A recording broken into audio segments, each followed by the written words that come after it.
Chapter 51. Forgot something. When Chi-Wu first found the old hunter, there were several nearby households that appeared normal. But in reality, they were all people transformed into Chong ghosts. After the tiger demon was brought to justice, the Chong ghosts were suddenly at a loss, floundering in confusion. Some argued they should come down the mountain, while others insisted on remaining hidden within it. In the end, no consensus could be reached. Just as they were bickering, the three of us appeared and captured them all. The moment Meng Jingzhou revealed a hint of pure yang aura, the Chong ghosts began to howl in agony on the ground.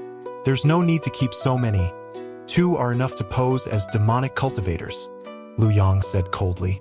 He felt no sympathy for these Chong ghosts that had served the tiger demon. If they didn't comply with the tiger demon's demands, they wouldn't have been allowed to become Chong ghosts in the first place. They must be killed. Lu Yang tried to absorb ghost servants but still couldn't manage it, and could only let his own soul leave his body. Man Gu, it's up to you, he said. Without further ado, Man Gu left only 2 Chong ghosts, those transformed from travelers, and cleanly eliminated the rest. Using Chong ghosts derived from the old hunter risks exposing the fact to the demon cult. People might deduce they were obtained by killing the tiger demon, whereas employing those from travelers is much less risky. Store them, Man Gu ordered as he absorbed into his body the Chong ghosts of 1 male and 1 female traveler. This was part of the art of commanding ghosts, storing them internally so that they can be summoned in battle when necessary. Later, while the 3 of us were heading toward Yanjingjun, we encountered Chi-Wu and his companions still wandering in circles in the mountain forest. It was still raining, and since they didn't know the way, naturally they couldn't find a path down. Saviors! Chi-Wu and his group exclaimed with extreme excitement, as if they'd found a life-saving straw. Great benefactors! Your kindness and virtue shall be remembered for a lifetime. The mountain god has manifested your life-saving grace. We shall never forget it. They babbled their thanks with heartfelt sincerity. Seeing those we'd rescued and hearing their earnest gratitude, the dark cloud in Lu Yang's heart gradually lifted, and he no longer dwelled on the gruesome remains in the cave. We cultivators must follow the righteous path. No thanks are needed, Meng Jingzhou declared gravely, making it clear that saving others was simply our duty, not something done for the sake of receiving gratitude. Man Gu, watching Meng Jingzhou's dignified demeanor, thought that his senior truly was a model of calm and righteousness, something he himself could never quite manage. Lu Yang, even without observing closely, knew that Meng Jingzhou was merely putting on airs. Deep down, he was probably grinning like a Cheshire cat. After all, Lu Yang himself now wore an expression of utmost righteousness.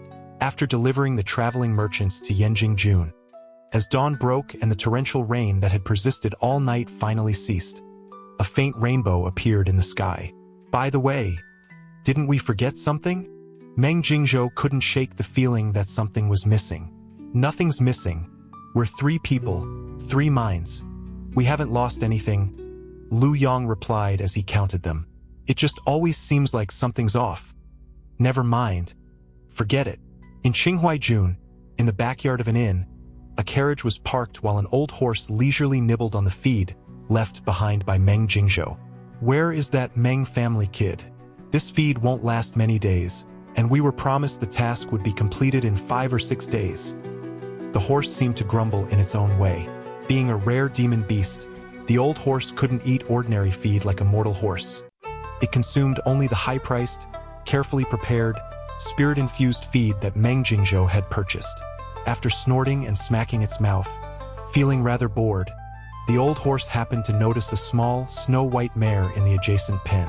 Once the 3 of us entered the city, we casually chose a tea house, ordered a pot of tea and several plates of dim sum, and began planning our next move. Yanjingjun is so vast. How are we supposed to find this Qin Yuanhao and seek help from the local authorities? Man Gu furrowed his brow. Yanjingjun isn't a prominent cultivation county. Compared with other counties, its population ranks lower. On many maps, it's barely marked, even omitted on less detailed ones. Nevertheless, with a population of 2 million, finding one person is like searching for a needle in a haystack. Lu Yang waved his hand dismissively. Not so fast. The demon cult may have been hiding here for ages, with forces entangled behind them. Perhaps even the local authorities are supporting them. Mangu, confused, asked, "Aren't demon cult members supposed to be hunted down by everyone? Why would the authorities help them?" There was no need for Lu Yang to answer. Meng Jingzhou, who was most familiar with these matters, explained, "Precisely because everyone is eager to exterminate them. The Xia dynasty has added a metric in the local officials' performance reviews, the number of demons slain. The more demon heads cut off, the higher one's cultivation and the better one's record. Just think, the demon cult could easily strike a deal with the county governor, regularly supply him with demon heads, and in return, the governor would promise not to reveal the demon cult's location." What Meng Jingzhou said wasn't merely a story. It was a fact recounted by his senior relatives in government. They said that even though the Summer Emperor had executed batch after batch, some always slipped through the net. There were even proposals in the court to eliminate this metric, but the Prime Minister halted them. With the metric still in place, most officials earnestly exterminate demonic elements, while a few collude with the demon cult. Without the metric, who knows how many officials would bother to search for demon cult traces. Overall, the existence of this assessment metric brings more benefits than drawbacks. Meng Jingzhou's words left Mangu feeling that his previous understanding was being completely overturned. He had never considered such matters before. Lu Yang said, "It's unlikely that the county governor and the demon cult are in cahoots, but we must prepare for the worst-case scenario. If the county governor and the demon cult really are on the same side, then if we reveal our intentions to him, he, wishing to avoid exposure, will naturally hand over Qin Yuanhao.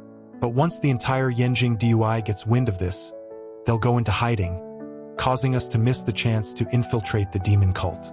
Losing a lot over a little would be most undesirable. For now, it's best we don't reveal our identities.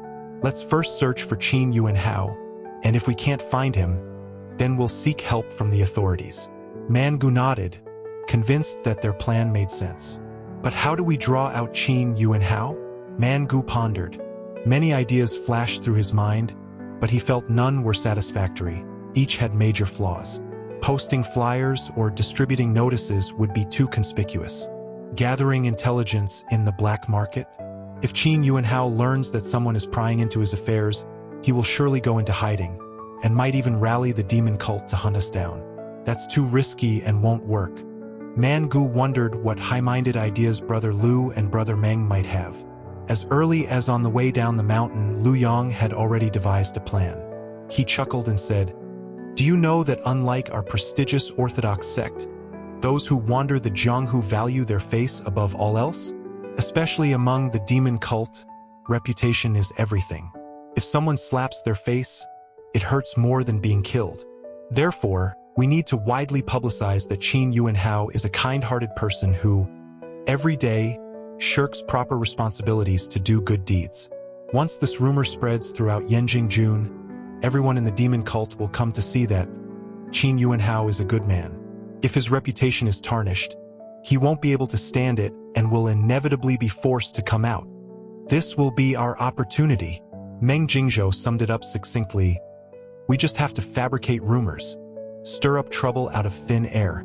How clever! Meng Jingzhou was naturally adept at this sort of thing. Mangu suddenly realized that this was indeed an excellent idea. If we can't locate Qin Yuanhao, we can force him to emerge. But what does it really mean that, unlike our prestigious Orthodox sect, those who roam the Jianghu value their face above all else? Chapter 52.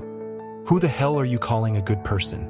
Thanks to our generous, voracious reader for the reward leader. Inside a small tavern, a boisterous drunk began pontificating loudly, drawing the attention of many. "Have you heard? Our county has produced a righteous hero named Qin Yuanhao. His exploits are so impressive that even the 5 great immortal sects revere him."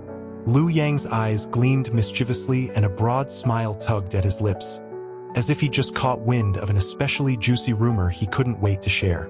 "Really? I've never heard of anyone like that from Yanjing June.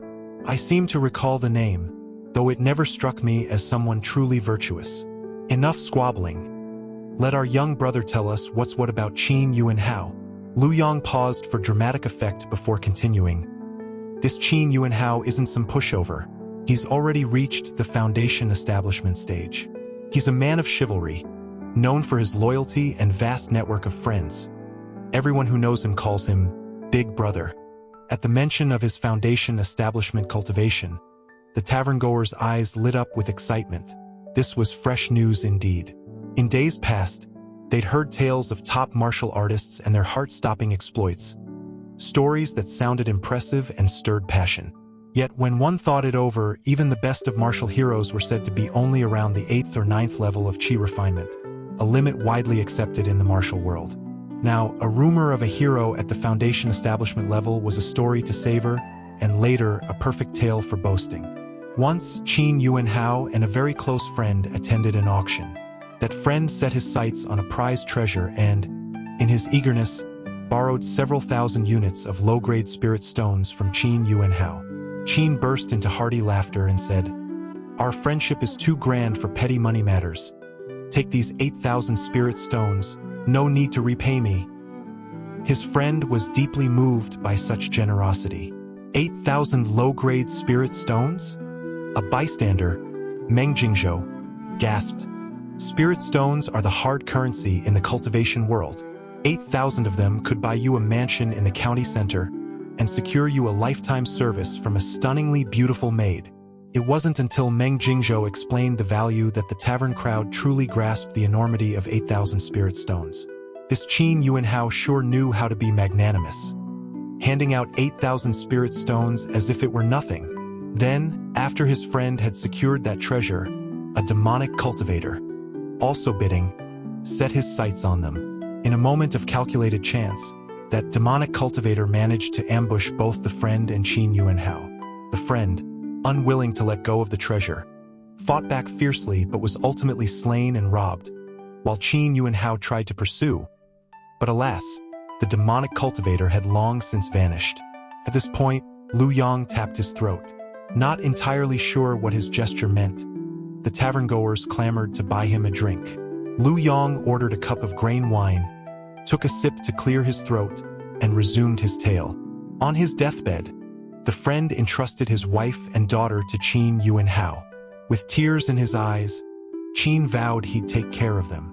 Now, these two, the wife and daughter, were said to be among the most breathtaking beauties in the mortal world.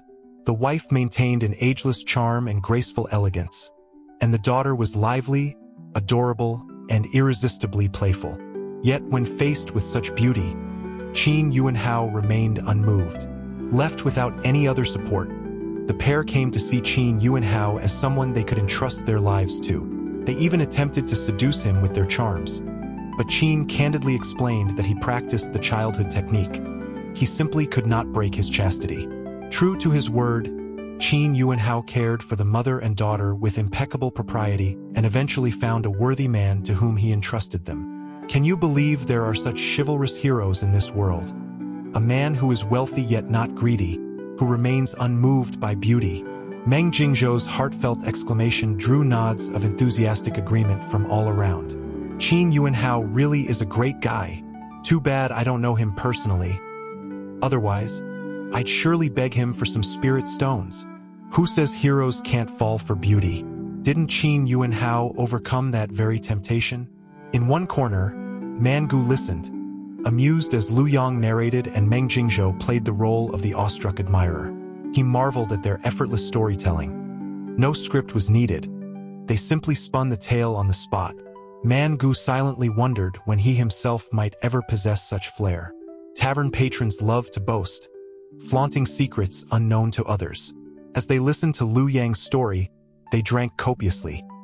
Later, when some details became fuzzy, each person filled in the gaps with his own embellishments.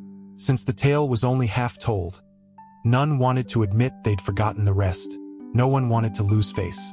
Thus, with each person remembering different fragments and inventing their own continuations, a myriad of rumors about Qin Yuanhao began to circulate. Have you all heard about that great benefactor Qin Yuanhao? Isn't he the one who secretly discovered a spirit stone mine and, overnight, became the richest cultivator in the region, lending money without ever expecting repayment? Perhaps, but I've also heard that Qin Yuanhao shuns women and is only attracted to men. Exactly. I even heard he practices the childhood technique and has a fondness for young lads. Really? I thought cultivating the childhood technique required one to eat child chicken. None of you are right. I heard that Qin Yuanhao accidentally obtained the legendary immortal artifact merit book, which recognizes its master with a drop of blood, and became its true owner. The more good deeds he performs, the more merit he accumulates, and that merit can be exchanged for rewards, spiritual treasures, and even cultivation breakthroughs. I've also heard that he is fated to be the lord of the 9 underworlds, governing life, death, and merit. Don't be fooled by his current modest strength. He's quietly building power, and when the time is right, he'll soar like a dragon into the heavens and become an immortal patriarch. They say he even endured humiliation to join the demon cult, all in order to infiltrate its inner circles, overthrow it, and claim it as his own merit. To think of the entire demon cult as if it were just in his pocket. What audacity! Later, at a regular meeting of the demon cult's Yanjing Dui, the demonic disciples stood in 2 neat rows, their demeanor respectful. Their leader sat on a single chair carved entirely from scarlet agate, its armrests intricately adorned with dragon and tiger heads, symbols of his authority. That very chair had been presented to him by Qin Yuanhao out of filial respect. But Qin Yuanhao's mood was sour. His forehead darkened, and his lips twitched intermittently, revealing beast-like teeth. His colleagues, whose cultivation levels and status were roughly on par, barely batted an eye at his outbursts. After all, his anger didn't affect them. Such is the nature of the demon cult. Whether someone lives or dies is none of their concern. The misfortunes of others are never their problem. It wasn't surprising that Qin Yuanhao was in a foul mood. Even before the meeting, he'd been pestered with requests. Could you lend me some spirit stones? You've got a whole spirit stone mine, after all. Do you know any sister duos or mother-daughter pairs? Introduce one to me. Sorry, I shouldn't have taken you to those body song houses before. Surely it was painful for you. Brother Qin, I'll stick with you from now on. The merit book isn't important. I simply admire you. Generous, charitable, and unmoved by beauty. Qin Yuanhao, you're really making our demon cult look bad. You'd better not be an undercover agent sent by the Orthodox sect. Inwardly, Qin Yuanhao clenched his fists, seething with fury as he vowed to crush anyone who dared to slander him, to grind them up and feed them to the dogs. How in the world did a man so notorious, a downright villain, end up being hailed as a good person? Who the hell are you calling a good person? Anyway, Chapter 53, Demon Cult Recruitment Expansion. In the darkness, a dozen pairs of eyes glowed with an eerie light, like venomous snakes hidden within the cave, fixated on the fleet-footed leader as they waited silently for him to speak. At length, the leader, slouched lazily, cleared his throat and spoke in a hoarse voice, as if he hadn't uttered a word in decades. Every syllable carried great weight. Why aren't the lights turned on? A demon cult steward replied respectfully, Leader, haven't you forgotten? At our last meeting, you mentioned that when you attended the superior level conference, the atmosphere there was so different, and you even remarked that our Yanjing division lacks a proper demonic ambience. The leader mused for a moment. Now that I think of it, that's probably true. Our Yanjing division is the lowest in level among all the branches. Perhaps that's why. One steward continued, I figured, as the old stories go, our demon cult prefers to scheme in the shadows. So I deliberately ordered my subordinates not to light the lamps. By not lighting them, it really does create an atmosphere fit for misdeeds. The steward added with a knowing smirk, fully aware that their work was not for virtuous ends. The leader fell silent for a long while, pondering whether this steward was covertly suggesting that he should renounce the cult, complain about the stagnant stipend increases in the Yanjing division, or even hint that it was time to purchase insurance for the cultists. No, it wasn't about leaving the cult. After all, this man had been diligently engaging in wicked deeds, causing mischief not only among outsiders but even harming his own kind within the cult. He was, without a doubt, a true scoundrel. It wasn't about raising the stipend either. The division's funds are tied to the local treasury and are already triple that of local officials. Yanjing is a remote, small county. Its division stipend could never match that of the headquarters, nor was it about insurance. Most cult members have no heirs, so who would the insurance pay out to? Moreover, even the local money chamber wouldn't sell personal accident insurance to the demon cult. Our cult's reputation is such that they'd have the chamber pay out every last cent. Turn on the lights, then. Yes, the steward exhaled, and a small spark landed on the lamp, igniting the wick. Instantly, the entire hall was bathed in light. The leader spoke again. Everyone, you've all heard some version of the rumors about Little Qin. Stop spreading them, lest outsiders laugh at us. Little Qin's conduct is well known. He's a scoundrel, committing every possible misdeed. If the authorities were to catch him, decapitation would be too lenient. This alone proves that his behavior perfectly aligns with our demon cult's doctrines.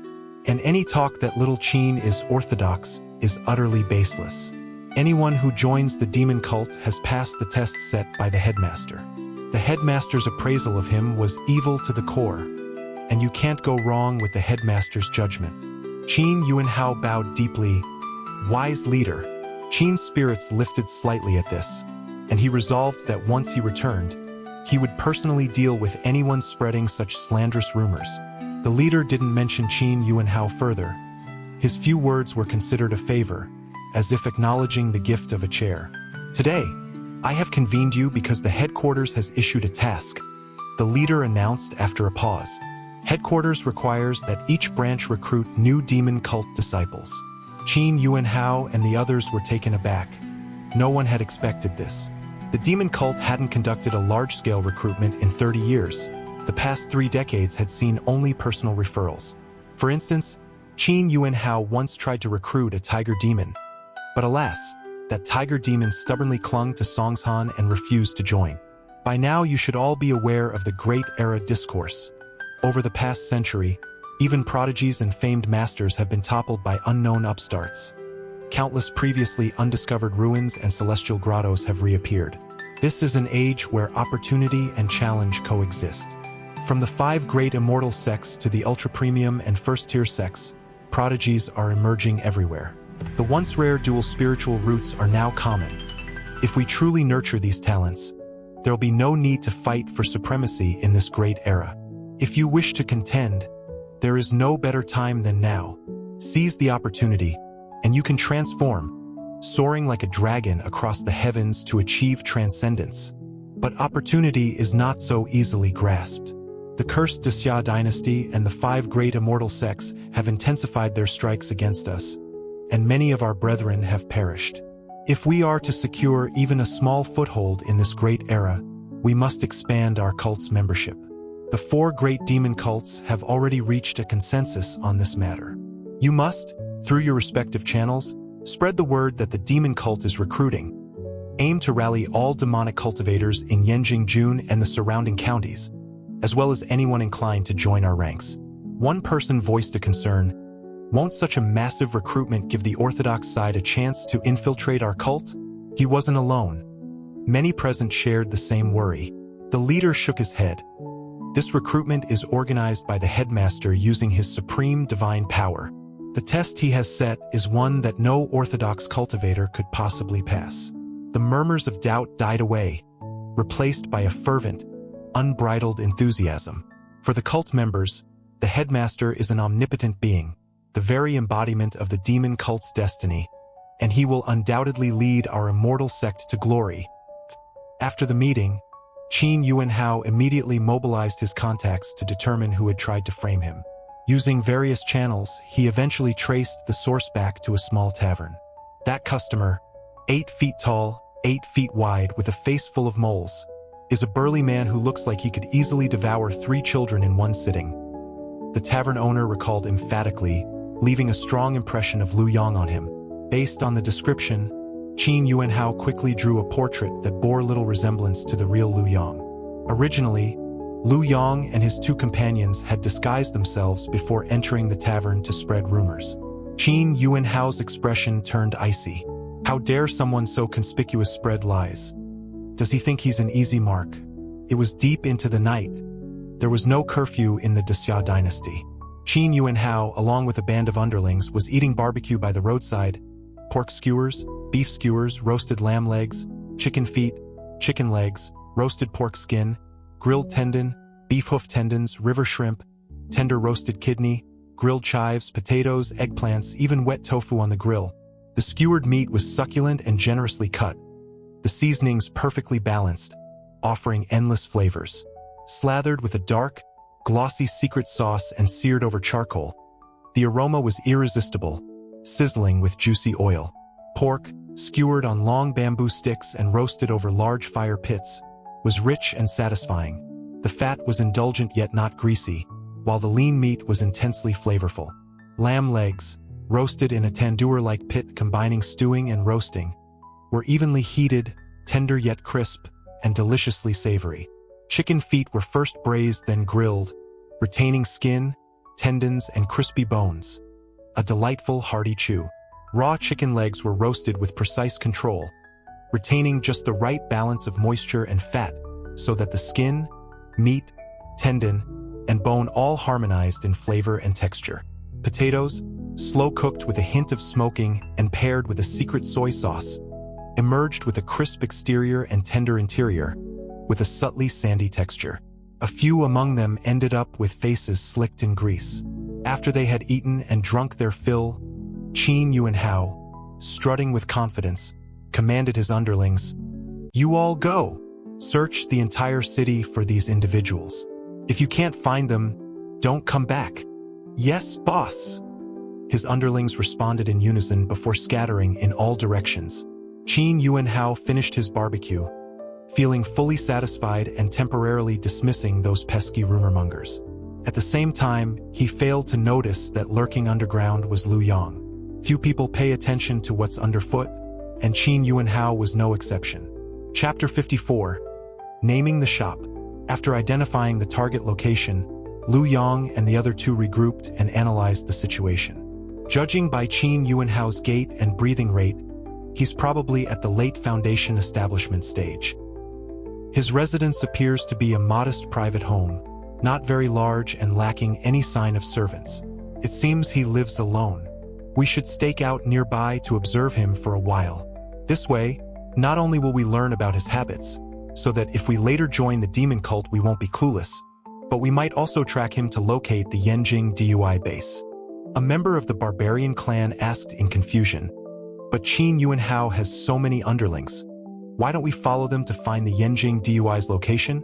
Meng Jingzhou shot down that idea. "Those underlings have no cultivation at all. Sure, they are Qin Yuanhao's lackeys, but they aren't official cultists. The demon cult isn't as easy to join as you imagine. If these people learn that Qin Yuanhao is one of us, that's a different story altogether. Besides, where will we hide to observe him? There are no inns nearby, only a few tea houses and taverns. We can spend the day in a tea house, but what about at night? After all, the demon cult prefers to operate at night."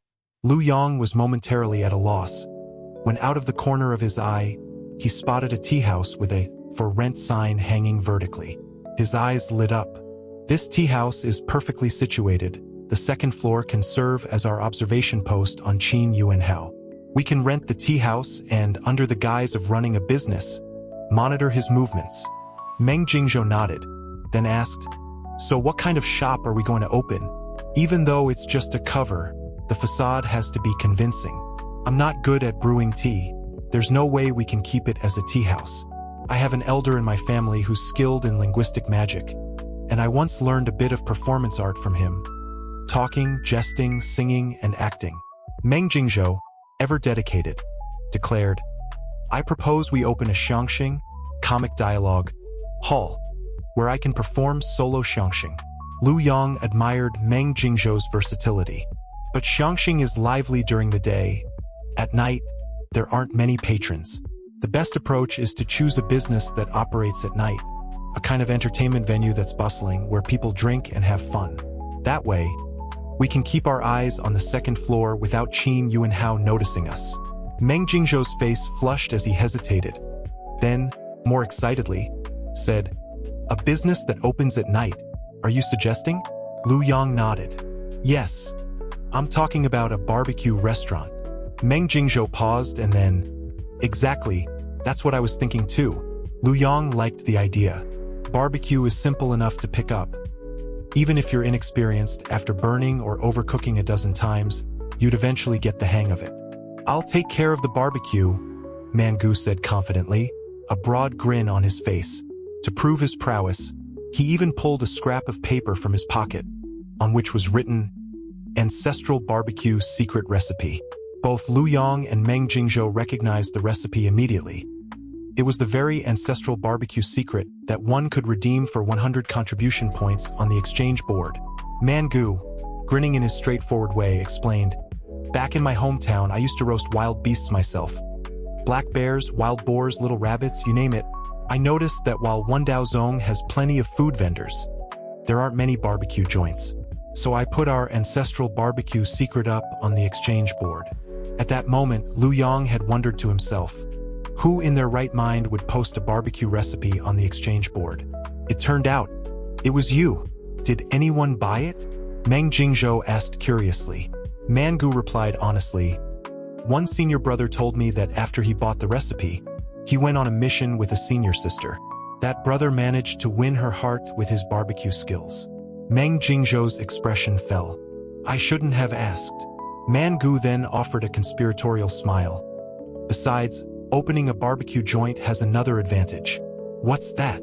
Mangu conjured up two Chong ghosts. "I won't have to do all the work myself. These two can handle the grilling in the back kitchen, and I won't even have to pay them. It's extremely convenient. With that, not even a waiter would be necessary, saving money and keeping things discreet." A thoroughly well-thought-out plan. Mangu, having studied with Lu Yong and Meng Jingzhou for so long, had indeed learned a thing or two. Lu Yong, however, stubbornly refused to admit that Mangu had learned from him. That very night, Mangu worked on perfecting the secret recipe. His hometown was in the wild, and many ingredients in the original recipe were unique to that environment. Mangu needed to determine which items could be substituted. "By the way, do you guys eat grilled insects or grilled cow eyes?" Mangu suddenly asked. Both Lu Yong and Meng Jingzhou shook their heads in unison, urging him to stick with food that most people would accept. Mangu grunted and thought for a moment. First of all, he was a normal person. Secondly, if he could stomach such things, then surely normal folks could too. Satisfied with his reasoning, Mangu decided to include a range of regionally distinctive barbecue items on the menu: grilled insects, grilled cow eyes, and the like, in the hope that the people of Yanjing Jun would appreciate them. The very next morning, Meng Jingzhou demonstrated his extraordinary financial prowess by buying the entire tea house.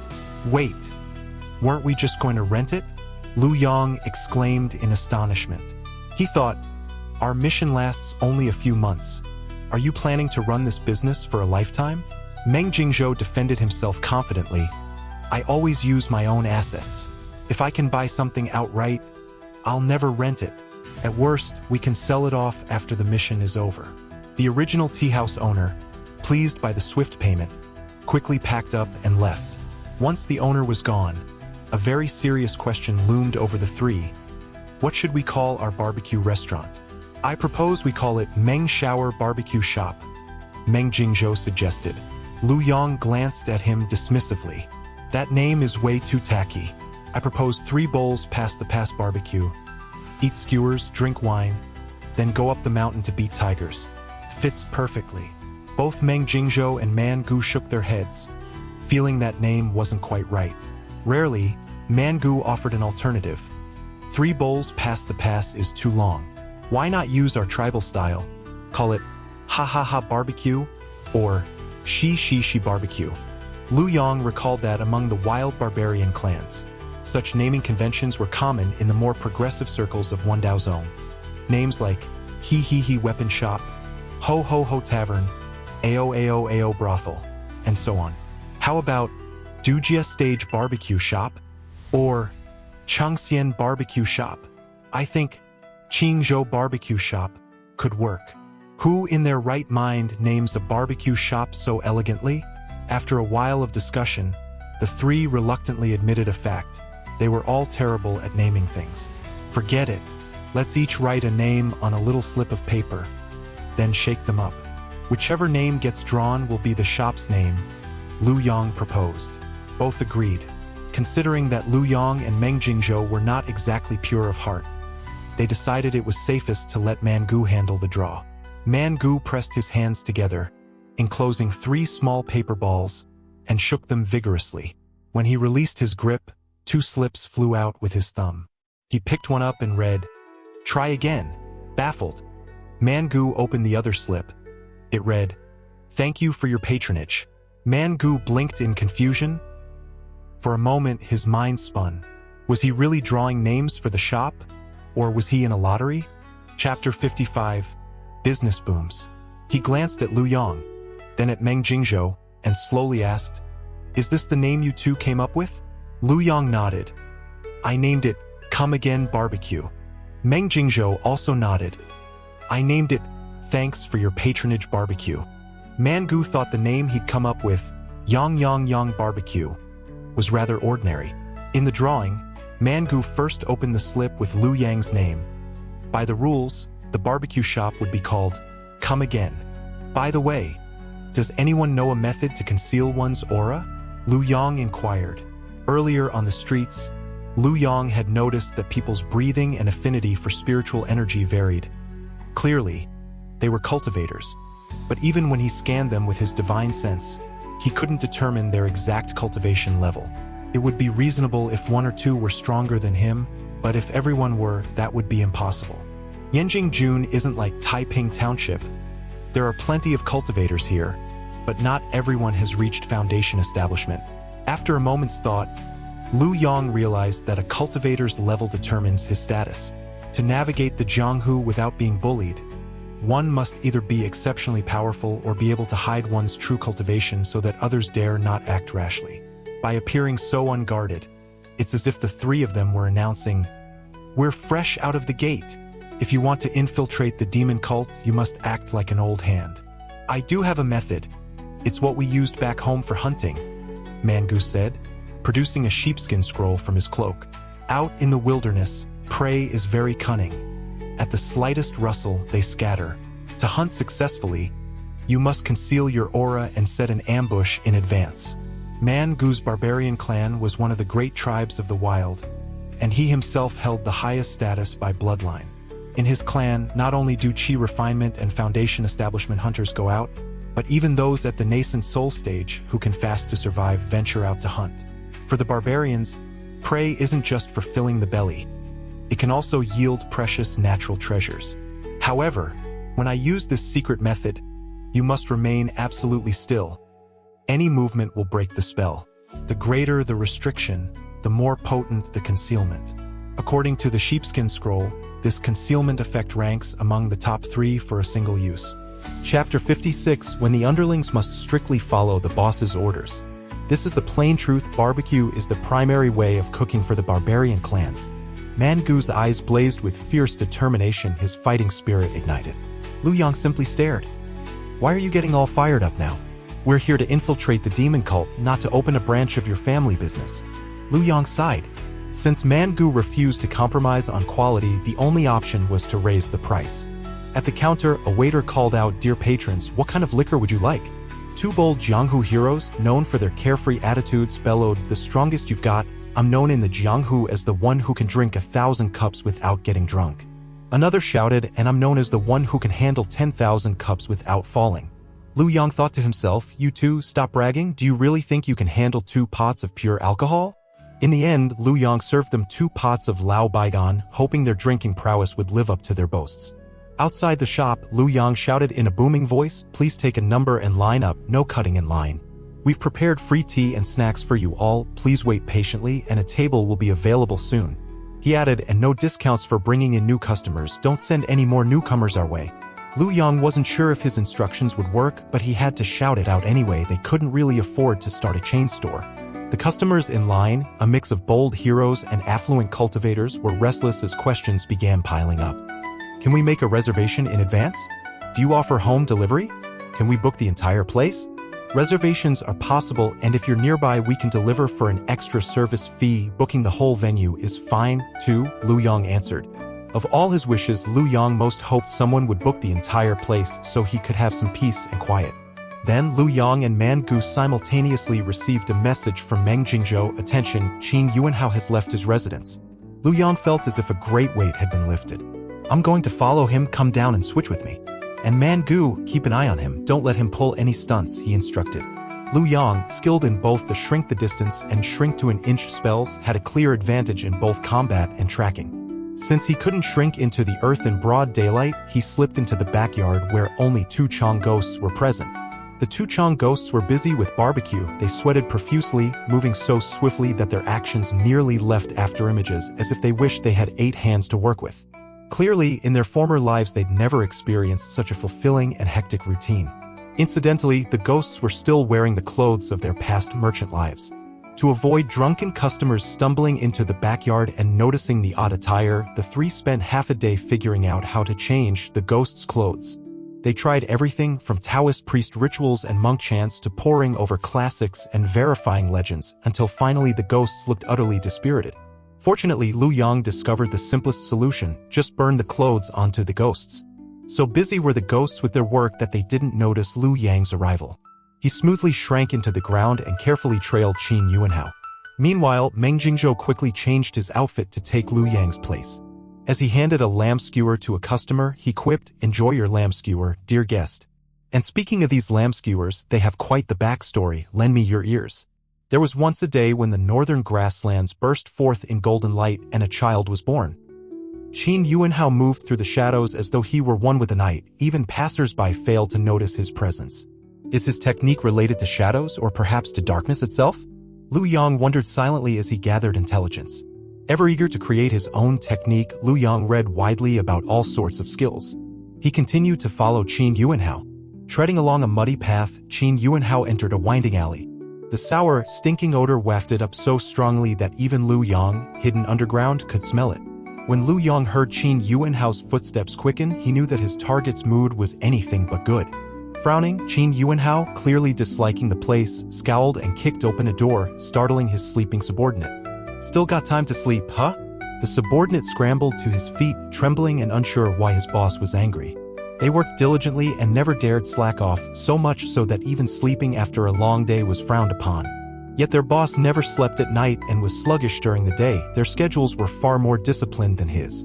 Qin Yuanhao then kicked the subordinate against the wall and thundered, "Why has no one come to report to me these past few days? What about the people I told you to find?" The subordinate felt as if his chest had been struck by a giant hammer and, in a voice filled with grievance, replied, "Boss, you said that if you couldn't find anyone, then we shouldn't come to see you. Finding no one and not daring to see you, how can that be what I meant?"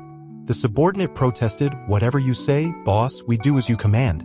But even so, you're never satisfied, so hard to please." Qin Yuanhao was silent for a moment. He actually found the subordinate's excuse somewhat reasonable, but he still felt an urge to hit him. "If you won't come see me, can't you at least write a letter? But you did say that important matters must be reported in person. I also said that special situations should be treated specially." Qin Yuanhao roared. "You did say that, but you also mentioned that what counts as a special situation needs to be discussed internally and then decided by you personally. So, did you discuss it? We discussed it 2 days ago and unanimously agreed that this is a special case that requires your decision.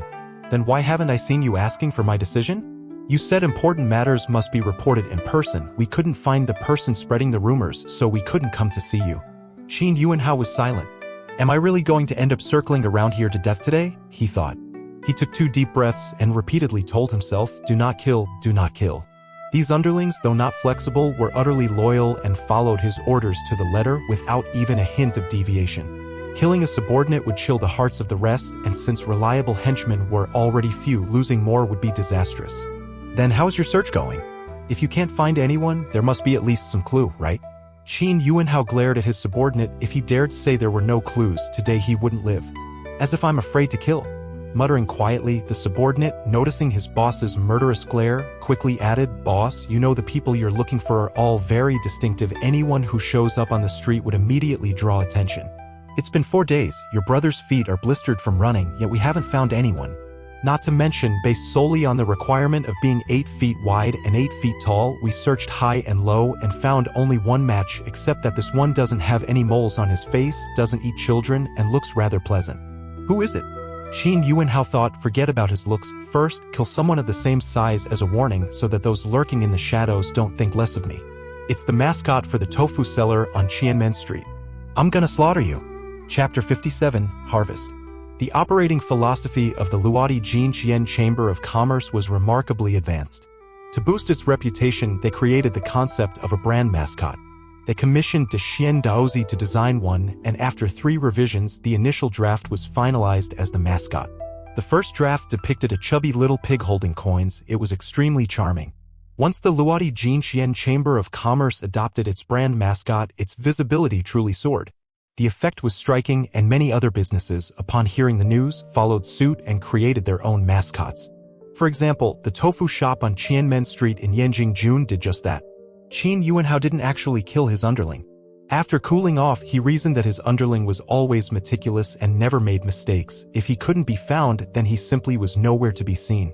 There's no way that the tofu shop's mascot really ran out to spread rumors. Even with such an eye-catching appearance, they still can't be found. Clearly, some fellow demon cult member is trying to frame me. Qin Yuanhao sneered coldly. He couldn't fathom who was behind it. Someone had done this on purpose, but he didn't know who.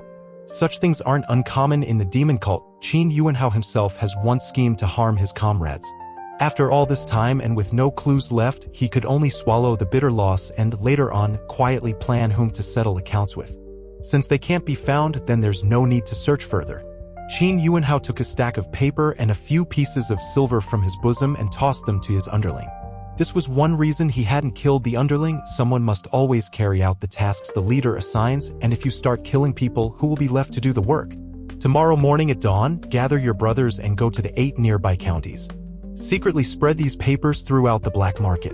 This silver is your monthly stipend and travel allowance. Do you understand? Understood, understood, the underling shouted, clearly startled by Qin Yuanhao's final bellow. Speak louder. Qin Yuanhao ordered. Understood, the underling shouted again, standing up straight until his neck turned red. An old lady from next door bellowed through the wall, don't you know what time it is? What are you shouting for? Her voice was even louder than the underling's. A glimmer of murderous intent flashed in Qin Yuanhao's eyes. Boss, the one we're after is a foundation establishment cultivator who has come to live in seclusion, the underling quickly added. Many cultivators love to frolic in the mortal world. Who knows, maybe even the barbecue vendors on the street are cultivators.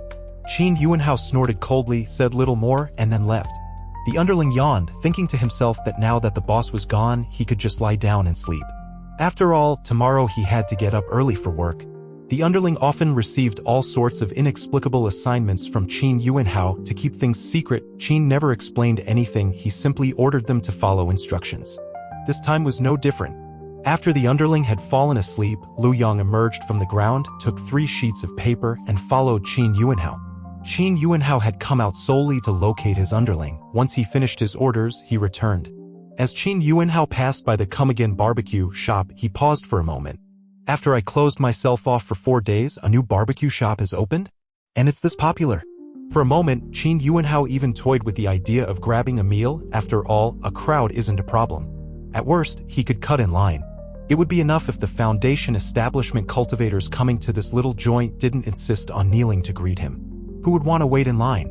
In the end, he dismissed the notion. Barbecue is meant to be enjoyed with others, eating alone just isn't as fun. Let's discuss it later, he muttered, and then he went home. Lu Yang returned to the barbecue shop to help out, and as soon as he got back, he saw Meng Jingzhou performing a solo Xianxian routine. Diners were cheering and shouting, come again. Lu Yang took a deep breath and thought, you two really do want to make this barbecue shop huge and prosperous. Sensing Lu Yang's eyes cutting him like knives, Meng Jingzhou quickly fell silent and obediently assumed the role of waiter, ignoring the customers' shouts. After a long while, as the diners gradually dispersed, the barbecue shop finally quieted down. 2 Chong ghosts tidied up the grills and utensils, counted the ingredients used, and estimated how much to purchase for the next day. Meanwhile, the 3 of them sat on the second floor, discussing the day's harvest. How much silver did we earn today? Meng Jingzhou asked excitedly, rubbing his hands together. Starting a business from scratch filled him with great pride. Who told you we made a profit? Have you forgotten what we're here for? Lu Yang slammed his hand on the table and glared. Opening a chain of stores? Mangu chimed in, still dreaming of expanding his family's enterprise. Lu Yang ignored the 2 idiots and took out 3 sheets of paper on which he recounted tonight's surveillance in detail. Blank paper. Meng Jingzhou examined 1 sheet front and back, but couldn't decipher anything. Lu Yang was equally puzzled. Qin Yuanhao ordered that these papers be spread throughout the black market. They must contain some information, but I don't know how to read it. Could it be some secret communication method used among demonic cultivators? Meng Jingzhou nodded, agreeing with Lu Yang's guess. It's very likely those sneaky types always like to use codes. This paper is meant for all demonic cultivators. Everyone in our path can read it. With our foundation establishment vision, we can't see the characters on it. Demonic cultivators at the Qi refinement stage wouldn't be able to either. So the problem isn't the code itself, it's the paper. After pondering a bit, Lu Yang held the paper over a charcoal fire to roast it. What is this for? Mangu asked, confused. Lu Yang, concentrating on roasting the paper, said casually, I read that if you write with sugar water on paper and let it dry, no text appears. But if you apply high heat to remove the water from the sugar, it will reveal brownish text. Meng Jingzhou and Mangu found this tidbit quite amusing. After about 5 minutes of roasting, nothing appeared on the paper, so Lu Yang had to give up on that method. Then he summoned a small ball of water in his palm and squeezed it forcefully. Instantly, a spray of water droplets splattered onto the white paper. What's this for now? Lu Yang explained, special liquids like body wash or laundry detergent absorb water very well. If you write with them and let the paper dry, nothing shows. But if you sprinkle water on the paper using the principle that different areas absorb water at different speeds, the text will reveal itself. Although central continent appears ancient, it really isn't. Thanks to magic, whether intentionally or by chance, many items that don't belong to ancient times exist here. For example, the body wash and laundry detergent I just mentioned. But unfortunately, nothing still appeared on the paper. Lu Yang wasn't discouraged. He thought for a moment and then said, since this is a form of communication among demonic cultivators, perhaps we need to decode it using methods they commonly use? He bit his thumb, letting a few drops of fresh blood fall onto the paper. As if coming alive, the blood began to flow along the paper's surface. Sure enough, this is the demon cult's method for consecrating paper. It defies ordinary logic. Lu Yang exhaled in relief. At last, it worked. It seemed the white paper had invisible grooves. As the blood filled these grooves, it formed text. The message read, on the first day of the 4th month, the immortal cult Xianxia Dui is recruiting new disciples. The exact location will be announced one day before recruitment. Chapter 58, Xianxia Quan isn't fought that way. Note, one sure, an ancient time unit in the previous segment is now changed to 1 day. Noting that the immortal cult is one of the 4 great demon cults. Meng Jingzhou, I recall that the immortal cult's faith is centered on the immortal Xianren, who are said to be eternal, undying, and imperishable. Their true believers, as a result, are exempt from the 3 calamities and 5 tribulations of cultivation, and their lifespans are greatly extended, Meng Jingzhou recalled, reviewing the basic intelligence on the immortal cult. These details are all very elementary. One can find them with a bit of effort, but how much of it is truly authentic, I cannot guarantee. The immortal cult is now recruiting new members. This is a great opportunity. By then, all sorts of riffraff will be flocking in, the entry threshold will be much lower, and the identity checks won't be very strict, Lu Yang said with a delighted grin. This was indeed good news. He had been fretting that none of the 3 had ever practiced orthodox demonic cultivation techniques, and he worried that they might have to rely solely on the ghost displacement methods to bluff their way in. Qin Yuanhao's news was a blessing, a stroke of luck. Then, should we still kill Qin Yuanhao? Mangu asked, as if killing him might no longer be necessary. Whatever you say, he's a damn nuisance. If we can kill him, then kill him, but leave his domino token out of it. Lu Yang replied. No matter what, Qin Yuanhao must be eliminated if we are to infiltrate the demon cult. By the mid to late foundation establishment stage, it's nearly impossible in the demon cult to survive without having a few lives to spare. Don't be fooled by the fact that Qin Yuanhao didn't kill his underling. It's not mercy at work, but rather because that underling was still useful. If a subordinate were missing an arm or leg, or was too crippled to move, he would be utterly useless to Qin Yuanhao and would surely be disposed of. Why not use the domino token then? While ordering 2 Chong ghosts to bring over some skewers, Lu Yang explained between bites, the relationships among demon cult members aren't as tight-knit as you might think. If we frame Qin Yuanhao and he investigates, his conclusion will be that someone within our cult doesn't like him. If we use Qin Yuanhao's domino token to infiltrate the cult, we'll end up branded with his label and may well be hassled at every turn. It's not worth it. Mangu suddenly understood. But the demon cult is cautious enough, they delay announcing the location of their base until the last day, fearing that the orthodox side might discover and eradicate them, right? Lu Yang chuckled lightly. Then let's continue tracking Qin Yuanhao. Perhaps we can pinpoint the location of the Xianxia Dui from him and be better prepared.